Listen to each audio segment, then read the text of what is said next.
بلند صلوات۔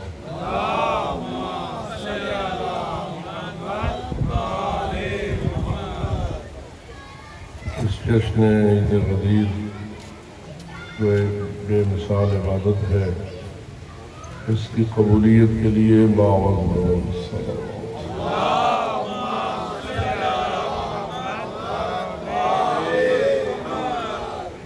ہمارے جتنے بھی اسلاف ولایت آل محمد کا نور اپنے قلوب میں لے کر عالم آخرت پر راہی ہوئے، اس عید سے ان کو مستفید کرنے کے لیے اور ان کی ارواح طیبہ کو ثواب بھیجنے کے لیے باوض بلند صلوات۔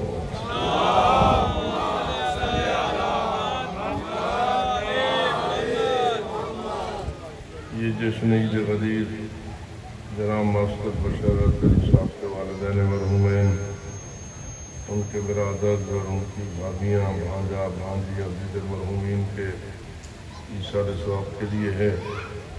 ان کی طرف سے اپیل ہے کہ تمام مومنین و مومنات جتنے بھی رحلت کر گئے، سب کی خدمت میں ایثار ثواب کے لیے اور سب کے حق میں دعائے مغفرت کے لیے ایک سورہ فاتحہ اور 3 مرتبہ سورہ توحید۔ بسم اللہ الرحمن الرحیم۔ الحمد للہ رب العالمین الرحمن الرحیم مالک یوم الدین ایاک نعبد و ایاک نستعین اہدنا الصراط المستقیم صراط الذین انعمت علیہم غیر المغضوب علیہم ولا الضالین۔ بسم اللہ الرحمن الرحیم۔ قل هو اللہ احد اللہ الصمد لم یلد ولم یولد ولم یکن له کفوا احد۔ بسم اللہ الرحمن الرحیم۔ قل هو اللہ احد اللہ الصمد لم یلد ولم یولد ولم یکن له کفوا احد۔ بسم اللہ الرحمن الرحیم۔ قل هو اللہ احد اللہ الصمد لم یلد ولم یولد ولم یکن له کفوا احد۔ کذالک اللہ ربنا۔ تلاوت سورتین مبارکتین کا اجر و ثواب اور اس جشن کے حوالے سے جتنی بھی عبادات منعقد ہوئی ہیں، ہو رہی ہیں، یہ ہوتی رہیں گی، ان سب کا اجر و ثواب ارواح طیبہ انبیاء و مرسلین، شہداء و صدیقین، شہادہ معصومین علیہ السلام کی بارگاہ میں ہدیہ ہونے کے بعد جتنے بھی اہل ایمان نور ولایت آل محمد لے کر آخرت پہ راہی ہوئے، سب تک بھیجنے کے لیے، سب کی بخشش اور سب کی مغفرت اور بلندی درجات کے لیے باوض بلند صلوات۔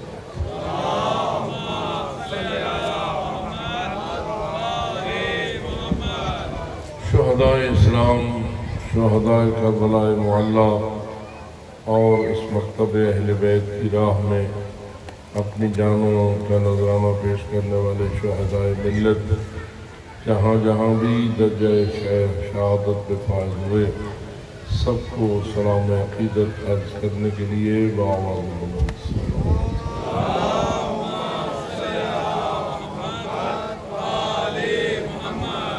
جن ظالموں، قاتلوں اور دہشت گردوں نے ان شہداء کے خون میں ہاتھ رنگے اور اپنے یزیدی اور طاغوتی نجس اہداف کے حصول کے لیے دہشت گردی، قتل و غارت اور بدامنی کا راستہ اپنایا، ان ملائین کی رسوائی و ناکامی، مکمل شکست و ذلت کے لیے باوض بلند صلوات۔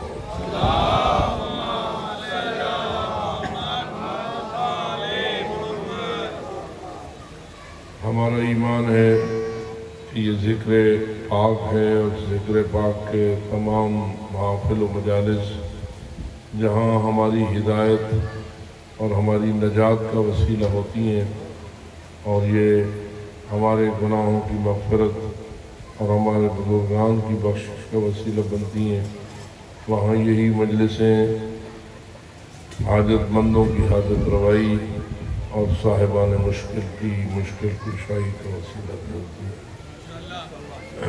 یقیناً ان جشنوں میں اور ان محافل میں شرکت کرنے والے مومنین اور مومنات جہاں حصول ہدایت اور حصول ثواب کی نیت سے آتے ہیں، وہاں اپنی اپنی حاجات کی برابری اور مشکلات کی مشکل کشائی کا ارادہ بھی لاتے ہیں، بلکہ جو شریک نہیں ہو سکتے وہ شریک ہونے والوں کو التماس دعا کہہ کر اپنی اپنی دعاؤں کے لیے تاکید بھی کرتے ہیں۔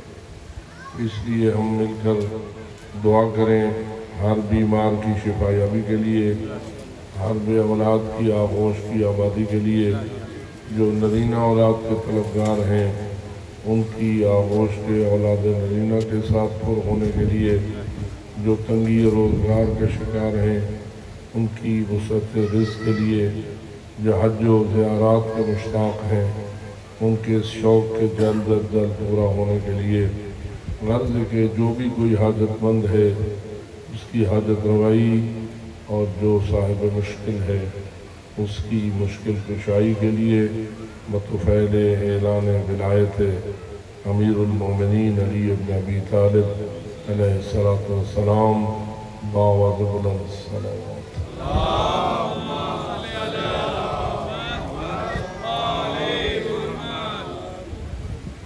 ہماری سب سے اہم ترین دعا اور التجا جس میں تمام حاجات کی برابری اور تمام مشکلات کی مشکل کشائی پوشیدہ ہے، وہ ہے تعجیل ظہور حضرت قائم آل محمد علیہ السلام۔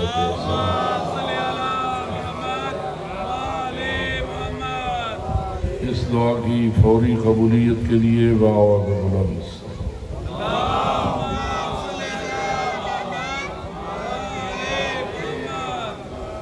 ماشاءاللہ لا حول ولا قوة الا باللہ العلی العظیم۔ رب اشرح لی صدری ویسر لی امری واحلل عقدۃ من لسانی یفقهوا قولی۔ اعوذ باللہ من الشیطان اللعین الرجیم۔ بسم اللہ الرحمن الرحیم۔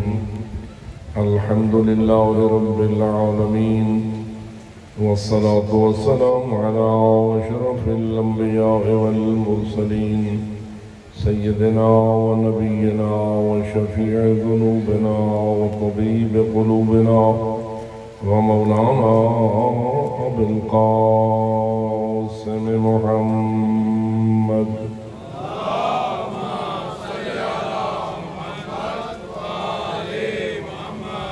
والصلاة والسلام على أهل بيته الطيبين الطاهرين المعصومين الغر الميامين المنتجبين المكرمين، الذين قال الله تعالى في حقهم: إنما يريد الله ليذهب عنكم الرجس أهل البيت ويطهركم تطهيرا۔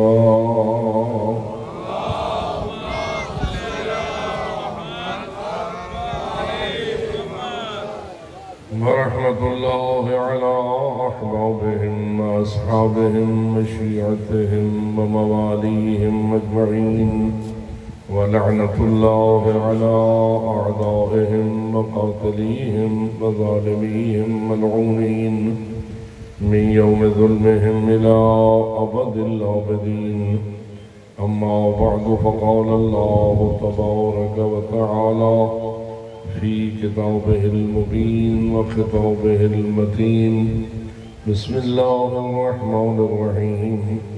يا أيها الرسول بلغ ما أنزل إليك من ربك وإن لم تفعل فما بلغت رسالته والله يعصمك من الناس۔ وقال في مقام آخر: اليوم أكملت لكم دينكم وأتممت عليكم نعمتي ورضيت لكم الإسلام دينا۔